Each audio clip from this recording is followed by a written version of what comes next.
and welcome to this week's Diverse Croydon with myself, Paul Macy. I hope you're well and the weather hasn't got to you too much. It's turned cold again. Delighted to be here and delighted to invite to the studio this week Norman Mark, who I think our listeners will already be aware of because Norman has a musical that he's both written, produced, coming out, Carnival Dreams, the musical. It's going to be coming out at the Ashcroft's Theatre across at Fairfield Halls from next week, Wednesday the 3rd. Is that right, Norman? Yes, from Wednesday through to Saturday. Brilliant. Well, you're very welcome. Thank you. I know you've got a busy schedule, so it's great. And I know that obviously the show has been profiled through Croydon Radio, but just very quickly, how's it all going in the build-up to the... Yeah, well, first of all, really pleased to be here, having pleasure. the opportunity. I'm really keen to be with you today because you're the issues that you focus on are so close to me and to the show as well. So it feels very comfortable. Good. Show's going wonderfully. We very, very lucky having a fantastic cast and a wonderful production team. So they beavering away. They're really busy. The dancing is getting better by the minute, and the singing is getting. It's going to be a super show. Okay. So, escalator test for those of our listeners who haven't heard very quickly what the show is about. Right. Well, it's very difficult to do that succinctly, but it is about a village in Argentina, which is quite a poor village. A lot of young people, not very hopeful of their futures. And the big deal every year is a carnival competition, a dance competition. And these young folks, they put in loads and loads of energy. A lot of the status and the fun and the relationships and all that come through the carnival. And they're preparing for carnival. And what happens through the show, we get a lot of fantastic dancing and singing, wonderful numbers, lots of fun as well. But underpinning all of this are a few overlapping stories. And each story looks at some of the issues that exist within this community and highlights some of the difficulties faced by an impoverished community and how people struggle with that. So it's a bit like a musical meets soap because the stories are very dramatic and they're very exciting and moves very fast. They overlap. But the musical is, as I say, about how they're challenged by these various issues and how they deal with them. Brilliant. And that brings us to the key reason for wanting you to come in, because running through all this, and I know you've got a passion for portraying and for having conversations around equality and diversity. That's very close to your heart. And I'm really interested in how that sort of works in terms of your thinking and informs your work, etc. So before going into that, can you tell us a bit about yourself and your journey to here now? Well, I've been around a very long time, so it's been quite a journey. But I was born, as you can probably hear by my accent, I was born in South Africa, and I grew up very much aware of what was going on around me, even though as a white man, I wasn't directly affected. In fact, obviously, it was benefit to me because of the system over there. But there's something curious about collective unconscious and how some of us kind of know that something is very, very wrong. And I, at a very, very young age, I understood that. And interestingly enough, there were almost no role models for me. I wasn't aware of anyone who thought differently to how I did. So I did feel very, very isolated in my empathy with the people around me. And fortunately, I took off to a more liberal university to study art in Cape Town, which was a university really on the ball and very, very, very central to promoting change over there. So I've sort of found myself at home. However, by the time I hit my 20s, I was beginning to get quite anxious about some of the impact that my behaviour in terms of protest and challenge was, I guess, impacting on my family, who were being threatened as a way of trying to keep me quiet. So I'm not a brave soldier, and I found it too much, and I decided to leave and came to live in England. So that's largely my background. But going back generations, I come from a refugee background, so I understand the position of people escaping and people surviving and people beginning and all the challenges in terms of protecting your families and trying to blend in or be accepted in a community and belong to the community. So it had created a lot of issues for me that played out later on in a variety of careers. Sure. And that's... So therefore, do you find a strand running through your work has always been a desire to tell these stories and to put difference, because we've all got this, haven't we? When we talk about equality as if it's this fixed thing, but it's very much, isn't it, as we talk about affairs, actually it is about appreciating and understanding difference, isn't it? Yes, absolutely. And one of the issues, I know that you understand this acutely, is this idea of sameness. Yes. And some of the naivety that goes into people saying that equality, diversity is treating people the same. And, of course, we know that we are not the same. We all come with our particular flavours. I'm not the same as you. My life is probably very, very different to yours. My life is rather different to friends of mine. And, indeed, my family. Huge differences. But I guess for me, my passion is about, it goes beyond equality and diversity. And it's about humanity. It's about compassion. It's about authenticity. It's about developing a sensitivity to whoever we are and whoever we're with.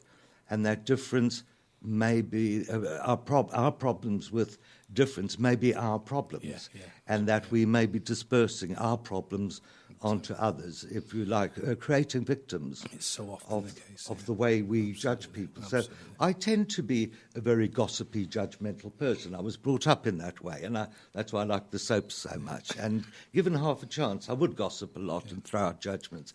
But what I've done over the years, I've disciplined myself because of my own experience. I understand the damage that is done to individuals and communities by judgment. And therefore, I'm passionate about helping. It sounds very grandiose, me saying I'm creating, I'm making a small contribution, hopefully, particularly through the show, to help people stop and think for a moment when we call somebody fat, thin, too black, too white, too whatever. What are we actually doing to those people, and how are we damaging ourselves? I know that when I have been very judgmental, the person who probably got damaged most was myself. Because I don't know, some people may refer to it as karma, other people will just say it goes to the core of our humanity, but I know that I'm a lesser person when I point fingers at other people. So I discipline myself to hold back on the judgment and just listen, just be there with people, and fantastic things always emerge. And do you think that, you mentioned there about authenticity in your work, do you think that's obviously that's a real help for you to gain that authenticity in the work that you do, to really get to the stories and the truth and the... Well, I know it doesn't work without authenticity. It's very difficult to kind of describe or indeed understand what we really mean by authenticity. But I trained in Rogerian counselling, and I have a passion for humanistic approaches to being with people. And I know from my experience as a receiver and as a giver in communication and relationships, and that is, we cannot fake this. People know. I know when people are faking something. And if you like, I guess we'll get round to that in the discussion. The big change in the UK in terms of discrimination, I have a question mark about how big that change really is, because I hear people trotting out the mantras. People have learnt the language. Certainly. But I really do question about the authenticity. I know that people have learnt how to put across what they think's expected of them. Well, we soon see that mask slip, don't we, when fear gets brought back into the equation, and what's going to be taken from you, and you know how suddenly that meanness of spirit and lack of humanity can come to the fore when the narrative shifts. So on the one hand, you know, we can have the words, but actually, you know, how much has changed at the core. So and where we put the blame for this. I'm very curious about a story that's running at the moment about asylum seekers wearing armed wristbands that identify them as asylum seekers and therefore getting abuse. And I'm really puzzled as why all the focus is on the armband, if you like, that's causing people to be abusive. And I haven't heard any commentary about the people who are being abusive. And that worries me terribly. So it's very easy for us to look at a system and blame the system. I agree that the bans are unacceptable, but nevertheless, there's no consideration of what is it. And I think you mentioned the word fear, or I think that's probably too flattering, fear, but ignorance probably, that makes people think that something different is something to be scared of. Sure. And I think, it has awful echoes, doesn't it, of past times when people had to wear things to identify themselves through Nazi regimes, etc., and shows, I guess, just how fragile the progress has been. Absolutely. That we can do that.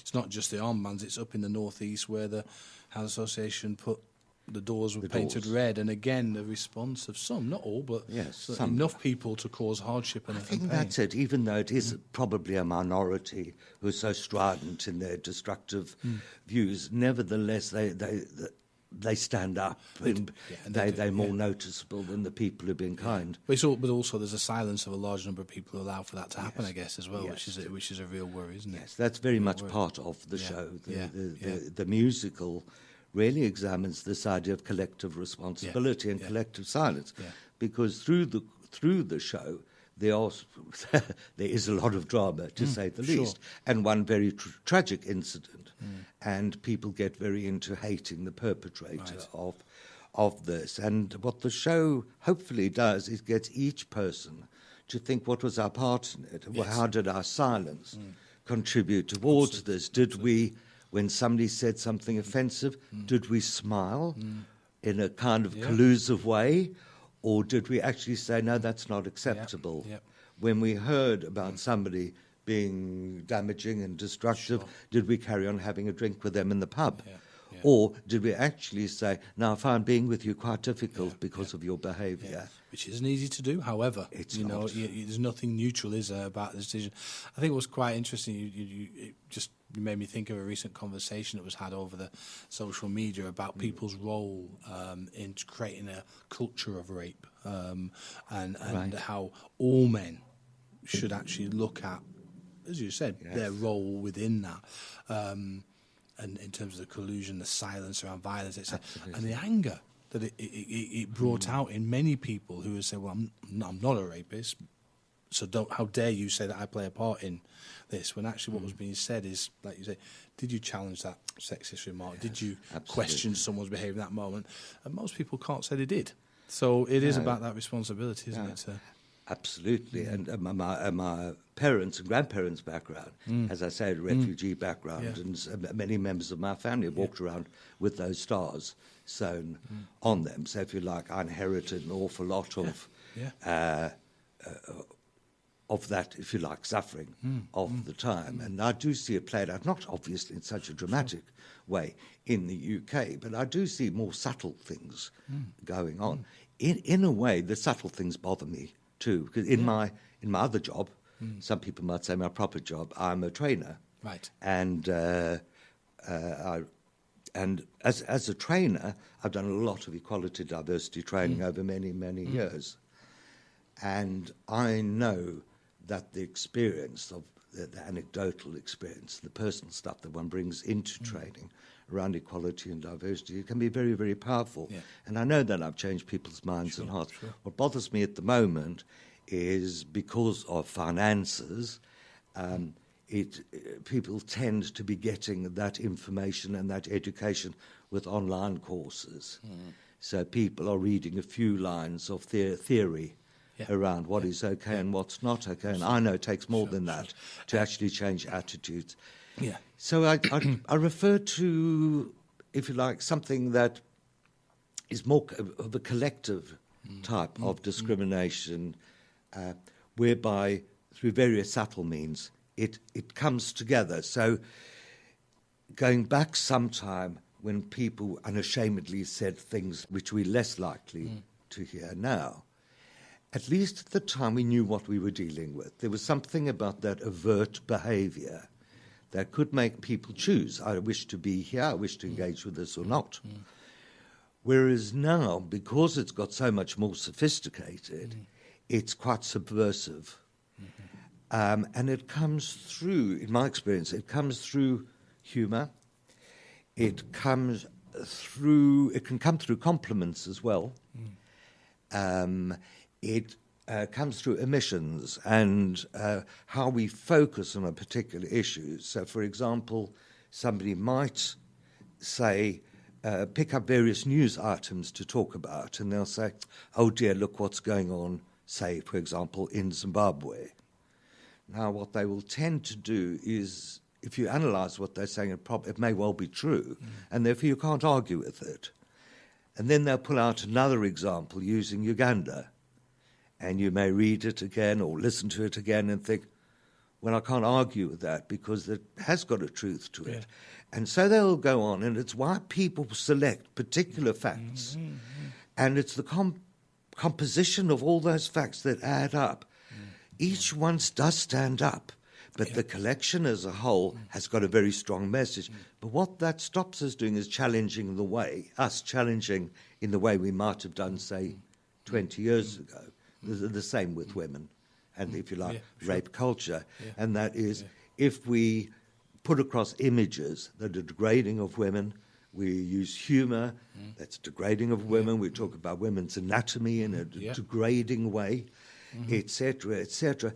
In each case, what we highlight is something that may well be true.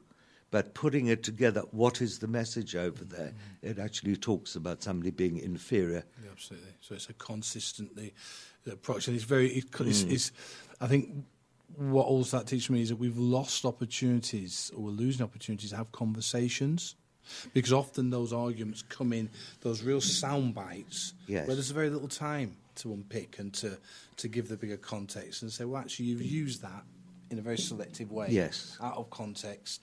Bang. And so it's about, I guess, trying to create those opportunities for a conversation that gives that backdrop so people can see the wider context. I think that's absolutely right. My opportunities tend to come through more formal processes, like in a training situation. Sure. I'm at an age now where I'm getting rather tired of some of those discussions. I'm actually getting less patient.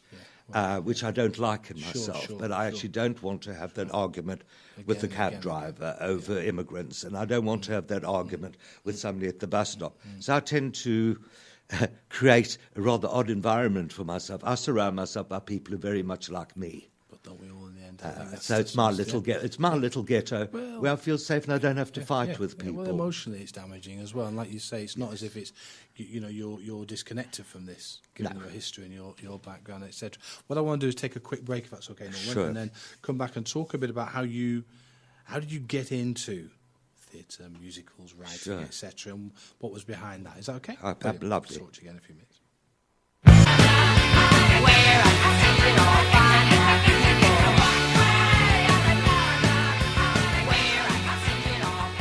Great, welcome back to the second part of this week's Diverse Croydon. I've been enjoying talking to Norman Mark, who's the author and the lyricist for a play that's coming out in Croydon next week, Carnival Dreams, a musical. We've talked a little bit about that. I know yourself and some of the cast, etc., were involved in an interview for the station previously. Can you tell us a bit about your journey into being a writer, into theatre? What was... Yes, I sort of hopped in and out of theatre all my life, but had proper jobs along the way too. You keep saying that. I know. This never feels proper because I enjoy it so much. You're allowed to. But certainly I remember being at school. I think I was 5 or 6 when I wrote my first play. I don't think I actually wrote it. I memorised it and toured the classrooms. I think it was only a 2-3 minute performance, but I think that set the trend. And then I joined children's theatre. Right. And I was in children's theatre through my childhood, right through teenage, and until I went to university. And I was with Sybil Cuthbert's workshop and did some great work. Absolutely loved it. And I was a professional performer as well. I sang before I discovered cigarettes, and I wasn't too bad as a young kiddie either. I've always written. I always loved writing. And I've written plays, lots and lots of plays and short stories and novelettes and so on. But musical was something that's come to me more recently. As I say, I've been involved in a lot of theatre, and I've done lots of bits and pieces of theatre work. A few years ago, I was living in Madeira, and I was working on a show there. And there happened, just by coincidence, to be several young people in the chorus who had a variety of disabilities, physical disabilities, mental health, learning disabilities, and so on. And we're getting so much out of this, but also we're putting so much into it. The experience was just so fantastic with this input.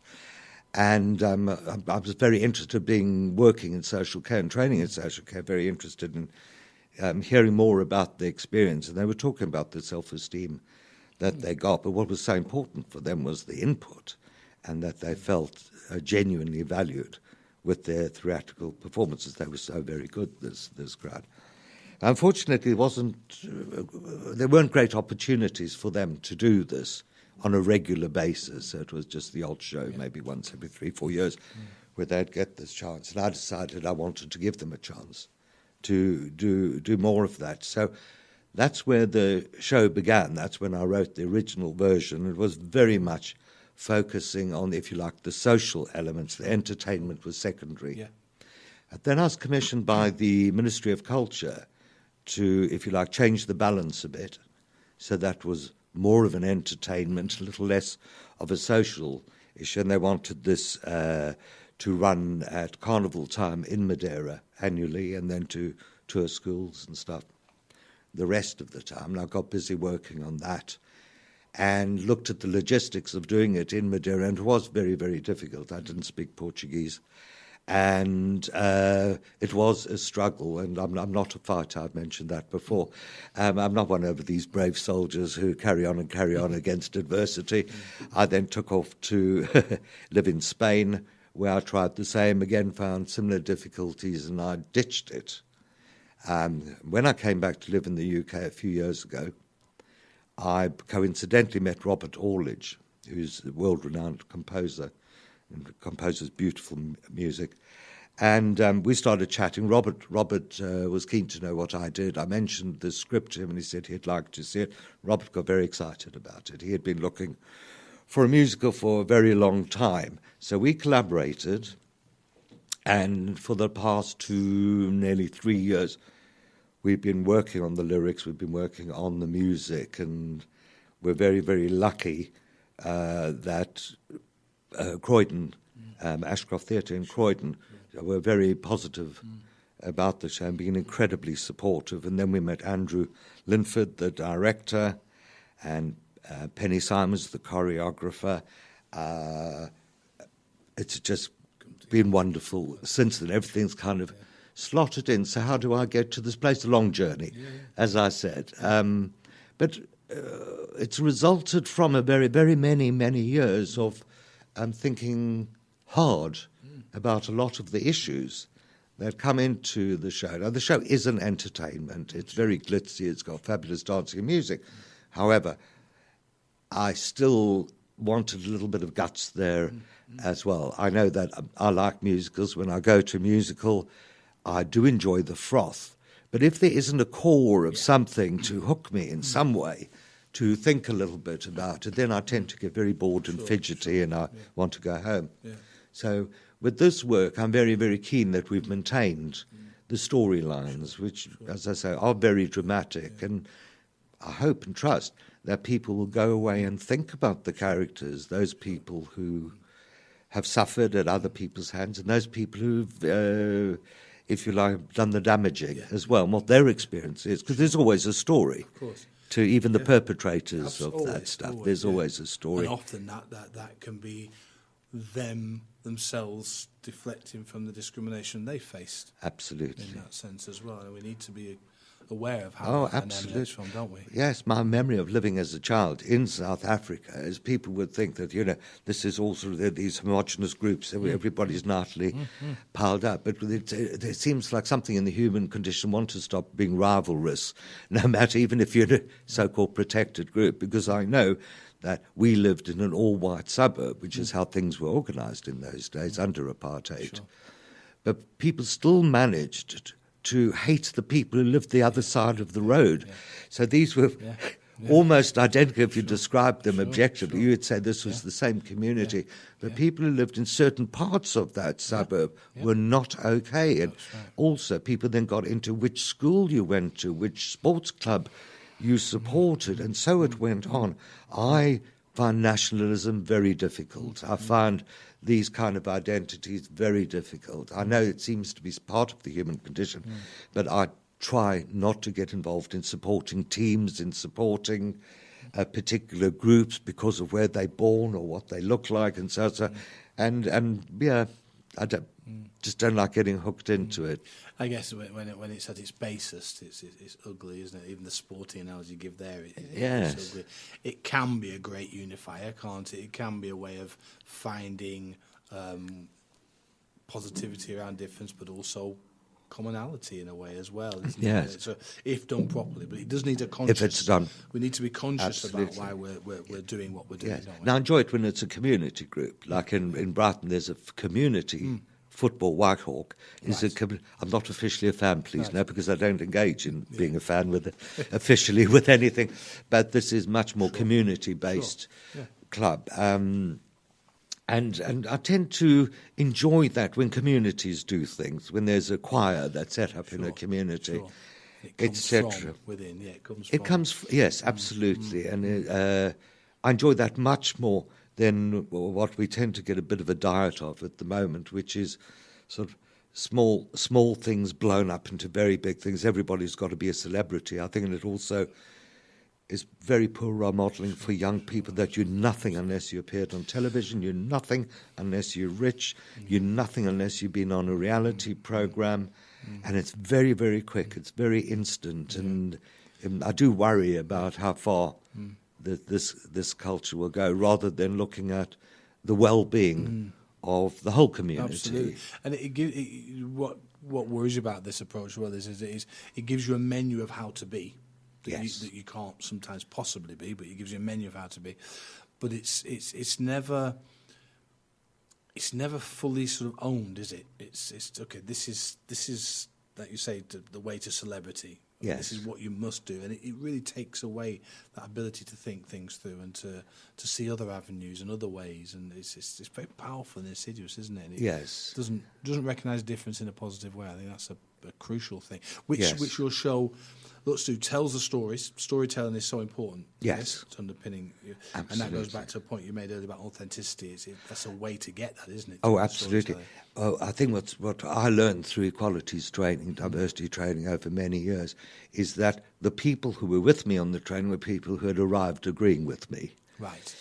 Okay. The people who were not with me were the people who arrived against me and left maybe even angrier and more resentful than when they arrived. So in the early years, I wasn't sure I achieved very, very much. I was quite confronting in my style. I was maybe a little bit brutal in highlighting many of the issues around discrimination.